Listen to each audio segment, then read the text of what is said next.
most people think will improve my productivity, but it really does not in my case. But that's a really general and broad definition of what is productivity software. In most people's mind, it is a lot more restrictive. So let me just kind of go through this paragraph here. If your job is to work with photographs, for a magazine company or whatever, you might consider Photoshop as a productivity software, because without Photoshop, it'll be pretty hard to process images, improve the contrast and stuff like that. So in this case, Photoshop does improve your productivity as a photographer or as a magazine publisher. But that's a very broad definition of what productivity software is. If you are a musician, you might even consider LMMS, which stands for Linux Multimedia System or something along that line. MuseScore is another software where you can transcribe music, into the score using this software. Look at this as word processing, but for music score. Okay, so those applications can be considered productivity software for musicians. And then the last sentence is actually very important, because when you go out and you say productivity software, most people restrict the definition of productivity software to just what businesses typically would use. Okay, so I'll later on define what those particular applications are. And that's basically what the first sentence of the next paragraph talks about. Productivity software refers to tools that are useful in businesses. And that would include all the components in Microsoft Office and LibreOffice. Those are all considered productivity software. Okay, so let's go ahead and take a look at word processors. What we really need to remember is, as sophisticated and as complicated they may be, they are basically, a word processor application turns your computer into a super duper typewriter. Okay, so we got to keep that in mind. Okay, we have to remember what it used to be like and what it is now. Okay, so we can tie those things together. Now, unlike a typewriter, in addition to being able to type, a word processor also includes the additional abilities to control font type, font size, paragraph formatting. You can also include pictures and control the placement of the pictures and so on and so forth. There are a lot of things you can do with a word processor. It is not the purpose of this class to teach you how to use a word processor or how to use all the different features of a word processor. For that, we have a different class. Let me just kind of point out what class you might be interested in if you want to learn how to use a word processor and all of the features in a word processor. So you go to schedule. Where's the schedule? Catalog? Catalog. Not catalog, schedule. Right there. Schedule of classes. And you go to, I can use the spring schedule because you might find a second 8-week class if you're interested. They're all listed in CISA, for applications. And we'll go forward to CISA 305, beginning word processing. So this is a class, that might interest you if your interest is in, how to use a word processor more effectively. Just reading from the description here, this course introduces word processing operations such as creating, editing, file management techniques, documents used in today's workplace. Oh, in printing text, sorry, I skipped a line. Emphasis on formatting and document production techniques to produce professional business documents used in today's workplace, It will teach you techniques, okay? When you're writing a resume, okay, let's say you're trying to create a resume and you want everything to line up, some people would use, just the space character to space out everything so they all line up. That's not really the best way to do it. Okay, the best way is to use the tab and use some other more advanced formatting technique so that the placement of your address, your name, the job that you're applying for and stuff like that, all of that stuff can be formatted correctly without using spaces to kind of control the spacing of your document. So this course will definitely go over all that stuff. This course culminates with the study of intermediate level features such as merge sort. Merge sort is actually one word. It refers to the ability of a word processor being able to pull information from either a spreadsheet or a database, so that if you have one single letter, this is to spam people using physical mail. Okay, you have a list of clients that are already your clients, and you have a promotion like, okay, we got a 20% off promotion for the next week or so or whatever, and you want to send that letter to 200 people, let's say. It will be kind of a chore if you have to go into the Word document and change the recipient, for each one, print it out, and then go to the next one, change the recipient again. Merge sort allows you to do all that stuff automatically. You can also print out the envelopes, okay, with the correct address, the recipient, correctly too. So it's a pretty nifty feature for business. Graphics, you can integrate graphics into a Word document, but not really quite to the same extent as a desktop publishing software. Macros allows you to define your own operations. If you find out that you have to do something over and over again, and it's a really straightforward sequence of commands, macros can be helpful because you can merge all of those steps into one, and then associate a hotkey with that sequence of operation. Then every time you want to do those 10 steps, you can just click the hotkey, and then all those 10 steps can apply automatically. Style and templates, those are kind of closely related stuff.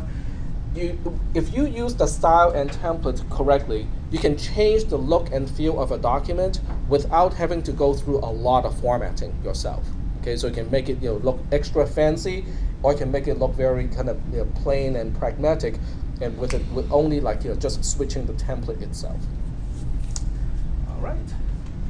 This course may be taken 4 times on a different software package or version, and I believe they're using the Office 2012. I think they're still using Office 2012, not anything later than that. And they have second 8-week classes, if I remember correctly. Yep, there you go. So even if you miss the first 8-week classes, there's still second 8-week classes. They're using Word 2010. I stand corrected. It's the Word 2010 that they're teaching. And many of these classes are online too. They have face-to-face as well as online classes. It may or may not be too late to sign up if you're interested, but nonetheless, you can give it a shot. Yep, go ahead. I already took that class. You took that class already? Yeah, and it's helped me for all my classes. Okay, yep, because it's a tool. It's a tool. Everything that I do with my other classes, I don't have to put all of them with the teacher, because all my works are very centralized. And he tried to explain because other people didn't take it, and they have a lot of hard time, not for the class, but for the way that they design. Yep. Did you take it in class or online? Online. At home. Yep. Yeah, this kind of class you can actually take it online, because for the most part, the textbook itself is a tutorial. Okay, they have pictures, step-by-step instructions of how to do something. So when you take the class, you're really just going through the exercises yourself, so that it becomes a part of your muscle memory, so you know how to do things. I'm not a Word expert, I don't use Word myself too much. So there you go. You have the way you can tell whether it's an online class or not is you can see that with an online class, these are all TBAs. There's no meeting time or place. If it is a face-to-face class like this one, then it shows Monday, Wednesday, and then the time, and also which room they're meeting in. The face-to-face class in this case, would last 4 hours, from 10 to basically 1 o'clock. So it's a 4-hour class. Half of that is the lecture, and half of that is the lab. So you can actually learn how to do something and practice it, during that time as well. It can be useful, for all of your other classes. All right. Oh, sorry. It's okay. Some people are still reading that part. Okay. So it's CISA 305. Okay, that's the word processing class. CISA 305. Yep, 305. Okay. All features of a word processor are for creating documents, that are wordy.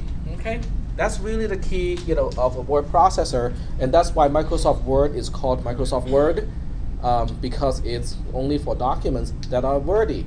What if you have a document that is kind of like more graphical than it is wordy? Then a word processor may not be the best application to do it. Okay. There are all kinds of applications to do, other types of documents.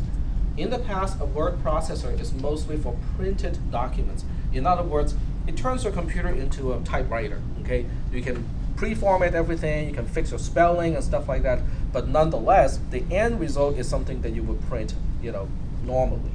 But these days, most modern word processors can also be used to create documents that can be published electronically, like web pages. Okay, which can be very useful today because a lot of people want to push the content on the web, and the word processor can do that as well. It is important to differentiate word processors from desktop publishing software. A word processor is good for writing your resume. It's good for writing letters, okay, to business letters or personal letters. It's good for your English paper that you have to write in your English writing class here. Maybe even your history classes. Anything that requires a paper written is probably you can use a word processor for that. It's even okay for small brochures. Okay, if you have a brochure to create for business or something like that, or advertisement, you can kind of do it with a word processor, but you will be pushing the limit already at that point with a word processor. A desktop publishing software, and I can give you two examples here. One is called InDesign, which is a proprietary software from Adobe. It is a part of the Creative Suite from Adobe. The other one is open source, which is called Scribus or Scribus. They may look like word processors, but they are not. The focus of a desktop publishing software is not really so much the writing part. It is the layout and the formatting of the content. In other words, how do you put a picture in the middle of a page, and you have 3 columns? Okay, so let's say you have a page with 3 columns. You put a picture that has an irregular shape in the middle. How do you flow text around the irregular shape and still have the whole thing look right?